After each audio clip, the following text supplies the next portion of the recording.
Hey guys, what is happening? Back with another epic review for you guys. Volume 15, Ground Zero. Completed it within 2 days. Started it yesterday, finished it today.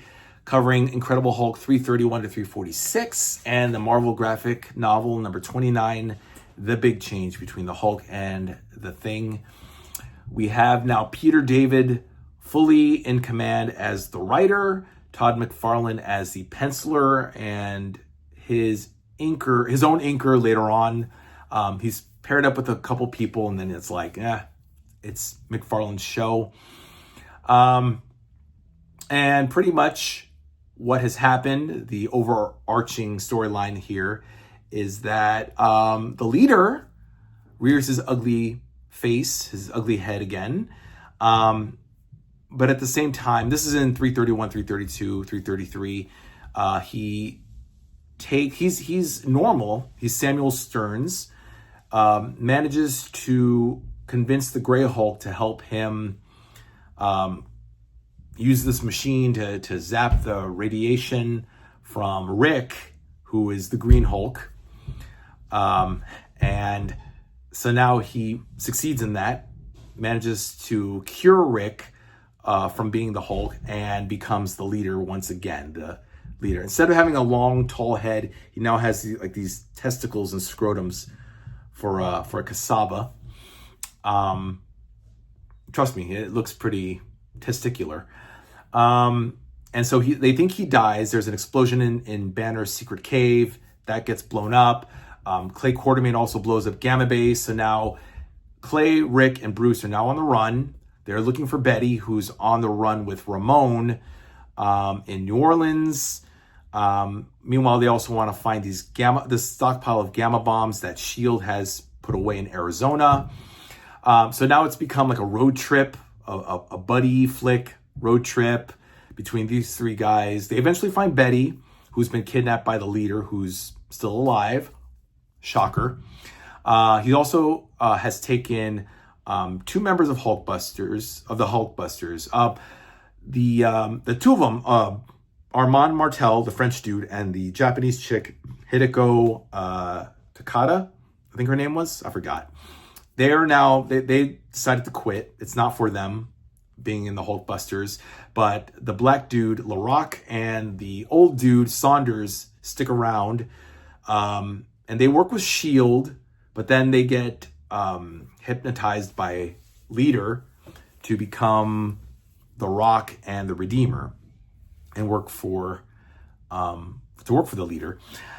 And also the Leader gets this irradiated zombie dude named Half-Life. He shows up in 334.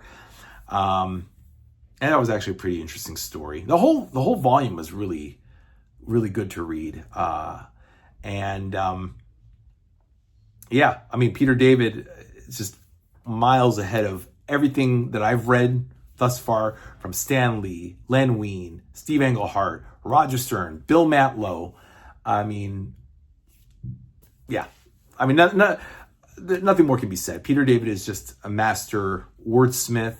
And this is really truly where they talk like normal people. I know I said that already with Len Wein and Mantlo and Stern. I was like, yeah, but no, this is really where it begins. This is where actually the Hulk becomes an interesting character. The book itself becomes interesting to read. And I would not be surprised if sales picked up thanks to Peter David and Todd McFarlane's pencils. So pretty much they're on the run. They're looking for Betty, which they do find. They find her eventually. And the gamma bombs. Of course, we had that epic fight, the Hulk versus Wolverine. And it's interesting. It was like, oh, so that's why. It happens in Texas. Apparently, the X-Men were going to Forge. They were going to find Forge and Storm. This is in the midst of the Fall of the Mutants storyline. So they're going to die, of course, eventually. But they get sidetracked in Dallas. And Psylocke appears, Longshot, Havoc, Dazzler, and Rogue. They're part of the team with Wolverine. But Wolverine detours this whole thing and fights the Hulk. And it wasn't as crazy as I thought it would be. It was more of like a psychological battle. It was interesting, very interesting how Wolverine and Grey Hulk, they fight, don't get me wrong, they do fight, but it was more of a battle of psychology. I'm just playing with a little cut on my finger here. It wasn't as like slam banging as I thought it would be, but I liked it. It was actually pretty good, and I understand why 340 is so revered as a classic story. And the artwork, the paneling by McFarlane makes it like a cinema, like a movie. And this is what we need. I don't care if we get huge Jackass and Mark Buffalo as Wolverine and Hulk, but we got to have a movie where Hulk fights Wolverine at some point. Maybe when they bring the X-Men into the proper MCU, properly, then we'll probably get it. I don't know. But that was that. And this all leads up to, from 341 to 345, the culmination of the leader using the gamma bombs and blowing up a town and pretty much killing the Hulk, which of course will lead into the Joe Fixit storyline, which I know nothing about. I just know that Grey Hulk becomes a strong arm in Las Vegas and becomes known as Joe Fixit for X amount of issues. I don't know. But I really enjoyed the roadmap, the storyline, the roadmap. What does that mean?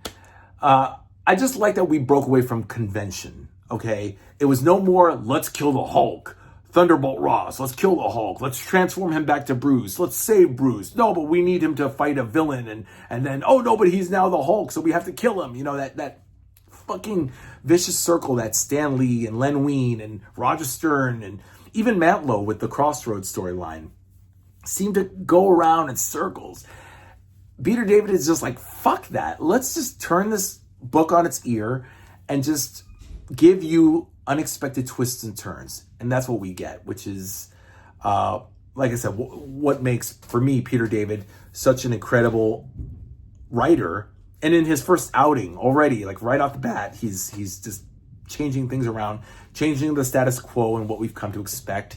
He made Betty pregnant, and now Bruce is gone, so she's without a father. Clay Quartermain is actually turns out to be a really awesome dude. He went from being an arrogant prick that to being a cool guy, like a real stud.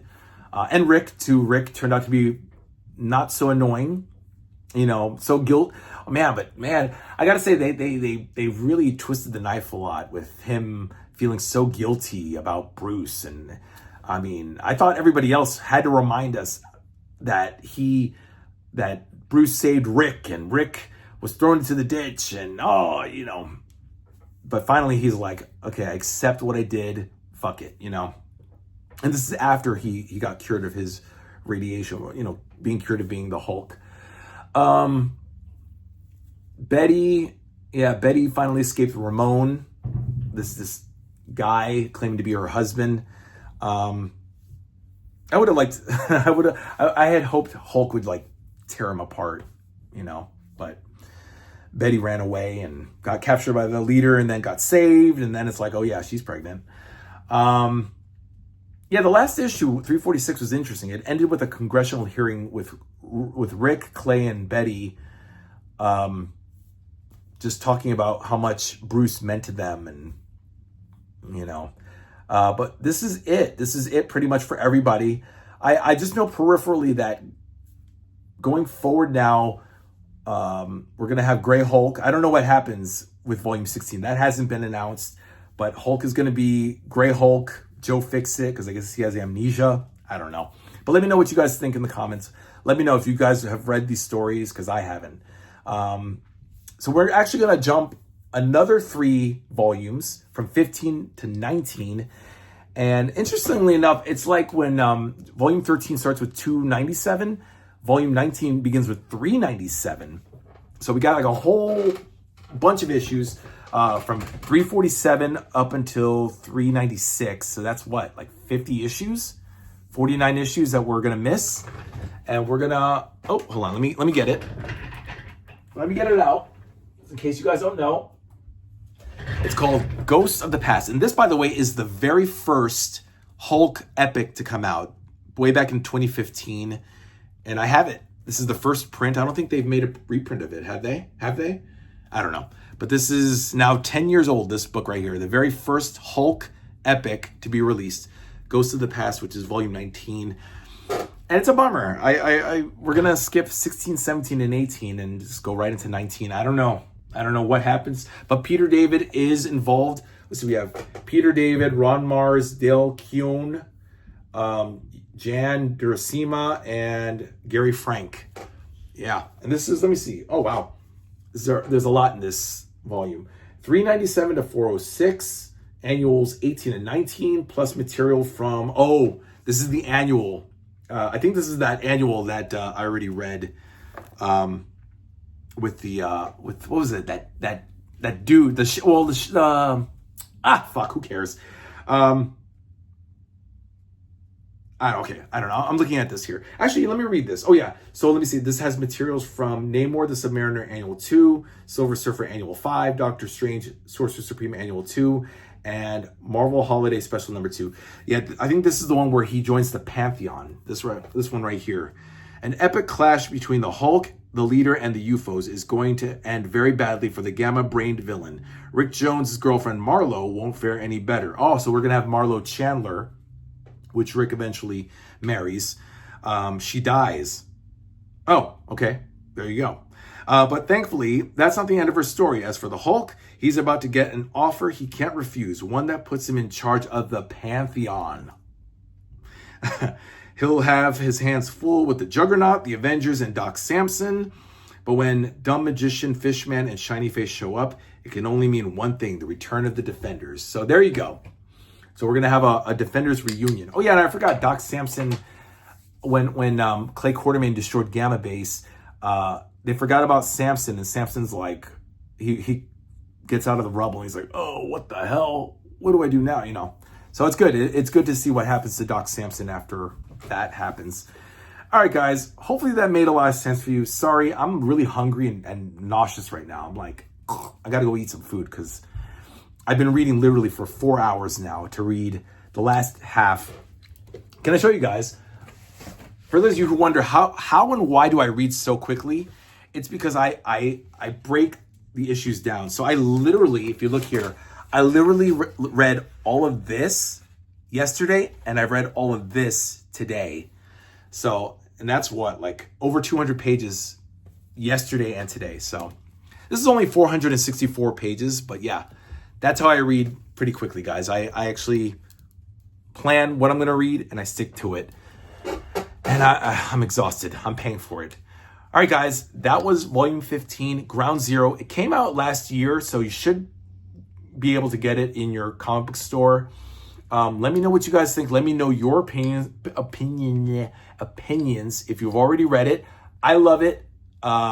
It sucks that I have to now skip 3 volumes because I really wanted to know what happens next after what just happened here.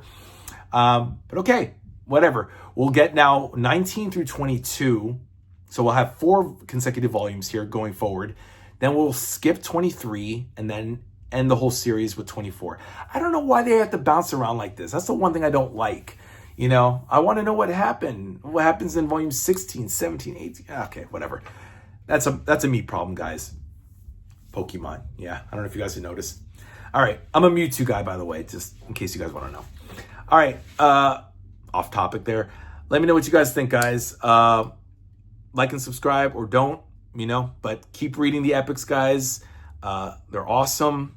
Or read Omnibus, whatever you guys are reading your books at. Omnibus, Epics, Essentials, Masterworks, whatever. Hell, even DC Finest, which I have not read or will not read. I don't know. Maybe one day. Let me get through all the epics first, guys, and then we'll. A lot of you guys are always asking me, why don't you read the modern epics or the DC Finest? It's because, guys, I have so much to read with the classic. These classics right here. Look, all this, all that. Okay, I still have 66 left to read, guys. I'm going as fast as I can. All right, guys. I gotta breathe. Take care, guys. I love you, and I'll see you in a couple days. Okay, bye.